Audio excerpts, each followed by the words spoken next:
long time. It's been a while since I have actually done a military vlog, military video, put up military content on my channel. I did want to make sure I came on and talk to you all about just an update of some of the things that have been happening with us, military life, upcoming news of things that's coming up for 2021.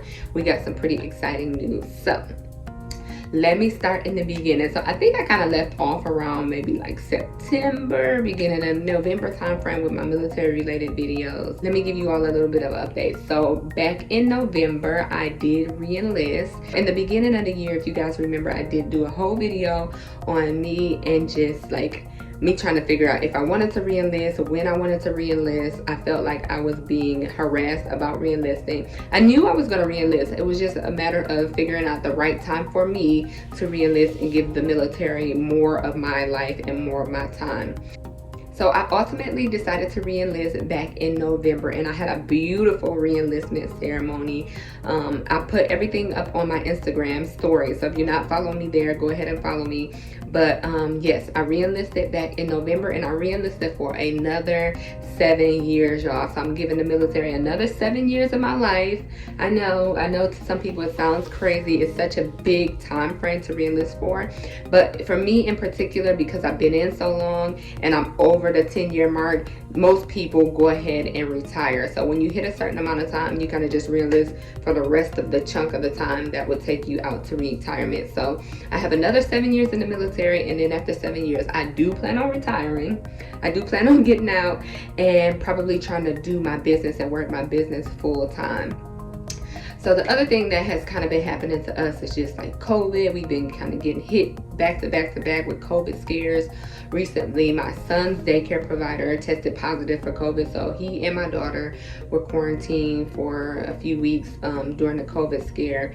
COVID, y'all, has been crazy. COVID has ultimately picked up in the medical field. So I know a lot of people are interested in doing medical field. Just know that, stuff like this could happen. It is our job to support the war fighters and make sure, everybody's healthy and able to go out to fight in whatever type of war we may have. So if you're thinking about doing a medical job, really, really consider the pros and cons of that military job, and just as a whole, how it will affect you or could affect you mentally. Because I don't think people think about that when they think about the medical job. That's one of the reasons why I didn't want to do something like nursing or, operating room technician, because you get people that don't make it every day on the table, and I don't think I would be able to deal with that. That's not the job for me. Big news within the military: there are a lot of changes that are happening in the military. Number one, the ACFT. I don't know if you all know, but they have halted the ACFT. Yes, it's crazy. As much as we talk about preparing for the ACFT, getting ready for the ACFT, the OPT test is gone, and now the ACFT is here.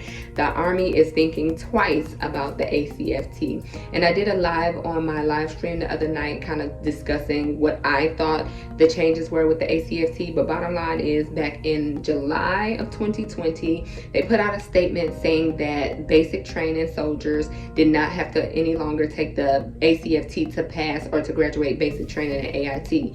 Same for soldiers that are permanent party already in the military. We did not have to pass the ACFT in order to do any schools. It was not going to count against us in our career if we failed the ACFT. That was in the height of COVID, and they used COVID kind of as the excuse, and which it is. It's hard to clean and sanitize things. It's hard to keep social distancing when you're conducting a PT test. That's just the nature of the beast. It's kind of no way to social distance when you're grading somebody. You have to physically touch them. So ACFT, the first changes were made in July. In October, they said we are no longer taking the APFT. The test now moving forward is going to be the ACFT. Corona has not went away. It has not died down. It's only getting worse from here. And now, recently, December 7th, the military has put out a statement saying that the ACFT is going to be temporarily halted because they want to take more time to study the long-term impact of it, how it's going to affect the force, how it's going to affect the soldiers, and how it's going to affect specialty MOSs, specifically medical. And it's funny because these are some of the things me and my husband kind of talked about way back in the beginning when they brought this this ACFT on. I'm like, this is going to be crazy. Everybody's not able to do it. I know everybody is a soldier, but everybody is not special forces fit. Like, that's just the nature of the beast. That's why special forces and infantry is a select portion of the military. Everybody's not able to be special forces and infantry. And I feel like the PT test was geared towards that specific MOS.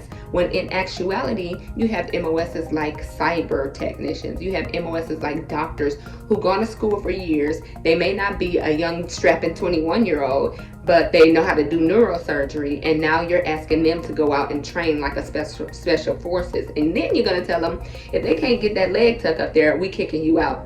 Ultimately, what's going to happen? You won't have any doctors. So I think the military is trying to think twice about this new PT test that they are putting in place, because the long-term effects is it's going to affect a lot of people in the military, not just people who can't do a leg tuck right now. It's going to affect your force overall over a long period of time. That's one of the big crazy changes for 2020. Some of the other things is they changed the way you get assigned to a different duty station. So way back before, it used to be where it was kind of like the luck of the draw.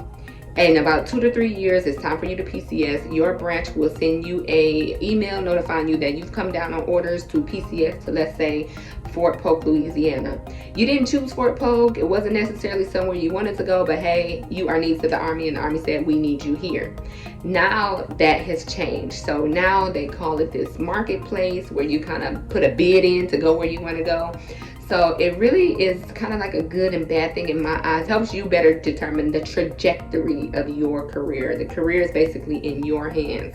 And that's some of the big changes. It's crazy. Like, 2020 has been crazy. And so with the Wilson family in particular, moving forward, we are due to PCS. The PCS means permanent change of station. We are due to leave at the end of 2021, and I'm so excited to be leaving the DMV Virginia area. Y'all know I don't like this area. I do not like Virginia. Virginia is very expensive. The traffic is horrible, and I'm not a fan of the weather. So we are set to go to Texas. We will be moving to San Antonio at the end of 2021, you all, and hopefully by that time COVID is gone or has let up almost completely, and I can get around to doing some meet and greets. So I actually mentioned in my live that I wanted to do some meet and greets. It would have been awesome to do meet and greets in this area, because Fort Lee is here, Fort Eustis is here, Fort Jackson is here, Fort Meade is here. There's so many bases that are around me where I could do meet and greets. Just come on base and go to the PX and actually do meet and greets with people, or even one of the big cities around like Richmond or something like that. So hopefully in December of 2021 or around that time, we will be moving and I will be able to do meet and greets with you all. I'm so excited. So that is what's going on for us, and just know that we are on the road to 50K, you all. I appreciate everybody that's been rocking with me, everybody that's been hitting that like button and the subscribe button. Please share my content with your friends or family or anybody interested in joining the military. And after Vlogmas, after live Vlogmas is done, starting back in January, I am going to start getting into more vlogging and more of my military related content, but with a spin. I'm not going to be doing so many sit down videos, but I am going to be vlogging my military life, and I am going to be vlogging my military life and my business life, and I'm going to give you all information through the vlogs rather than just sitting down in front of you for 10 minutes and doing a still video. So I hope you all are interested in that and looking forward to it, and we are on the road to 50K. I definitely know I'm going to hit 50K next year with you all behind me. Thank you all so much for tuning in, and until next time, bye. Hard work, hard work, hard work, hard work, hard work, work. There you go.